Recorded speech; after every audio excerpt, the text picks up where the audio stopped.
Invoke the Alan Moore Amendment with Sanctuary of Reality, my comic review series. Time now for Cerebus issue 183, the 33rd chapter of Mothers and Daughters.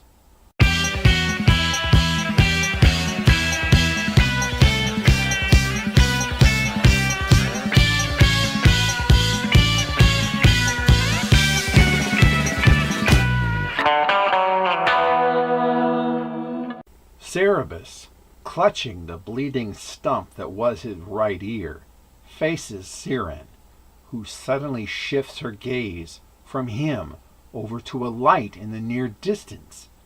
A pair of armchairs behind drawn-back curtains on a stage appears in the throne room behind Cerebus. She gazes upon them until the curtains slowly close, just as Cerebus turns to see what she's looking at, seeing nothing there. Siren begins to slash at Cerebus again as he stumbles and falls back away from her across the papal throne room.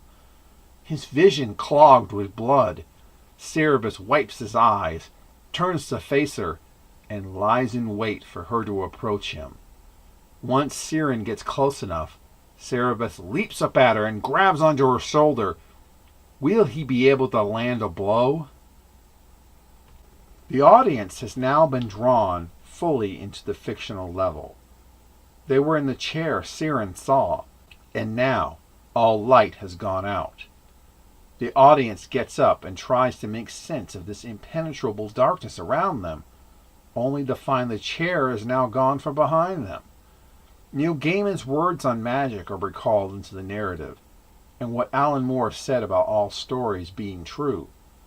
The audience takes in what Victor Davis has said, trying to process his words to try to make sense of exactly what's going on. He's drawn them into his imagination. The echoes of the audience are audible as the cover of issue 181 is suddenly visible, and Elrod himself staggers into view of the cover, wondering what's going on. He's ceased to exist, but remains alive in this backstage of fictional reality. Elrod begins to appear in the papal throne room and comments on Cerebus when everything goes away again. Victor had that as the idea for the end of this issue, but decides against it.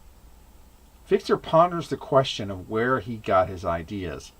He explains the complexity of the question as it's basically just, where can I get ideas of my own? Victor makes the connection between JFK's death, the Beatles, Charles Manson, all the way to the moon landing, and more. He says ideas lead you into darkness, like schizophrenia, the inability to differentiate between fantasy and reality.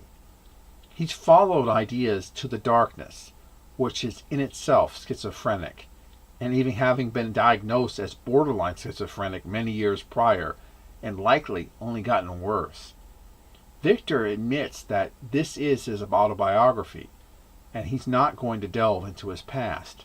Instead, he leads the audience somewhere.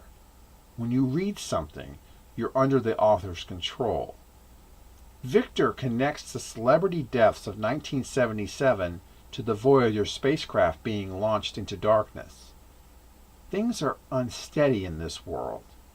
When Victor reveals he changed his mind on the night of John Lennon's death to only do 200 issues of Cerebus and not 300 as always claimed, the audience finds themselves with the rug and ground pulled out from under them.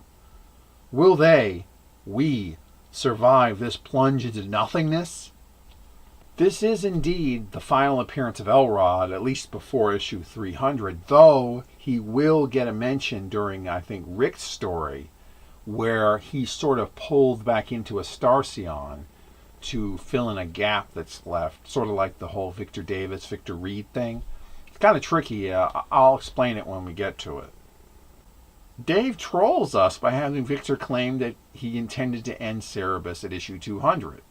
At the time of this publication, it probably seemed like it could possibly be it. But some people actually do feel that the book ends with issue 200, and the last 100 issues are more of an epilogue.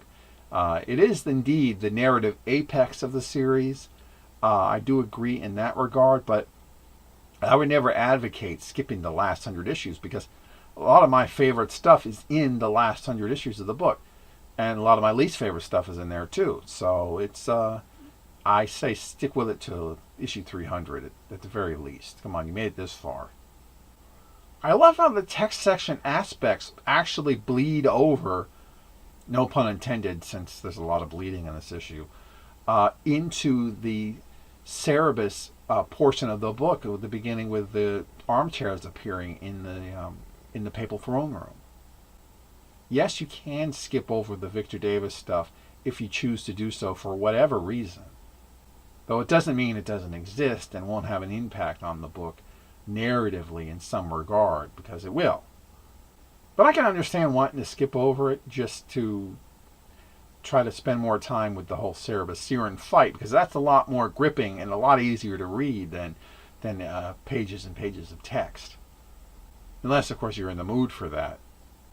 The whole connecting JFK's death to the moon landing and Elvis's death on Madonna's birthday is indeed a bit schizophrenic, but it's a lot of fun to think about.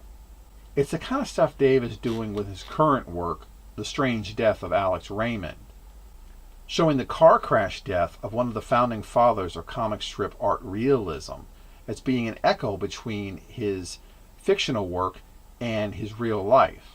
It's really, really fascinating what little bit we've seen of it in the back of Glamour Puss, which was Dave's one of his later series that he did. I can't wait for it. To use Alan Moore terms again, where Cerebus was sort of like his watchman, looks like Strange Death of Alex Raymond is going to be Dave's From Hell. Next time, we've got Liftoff.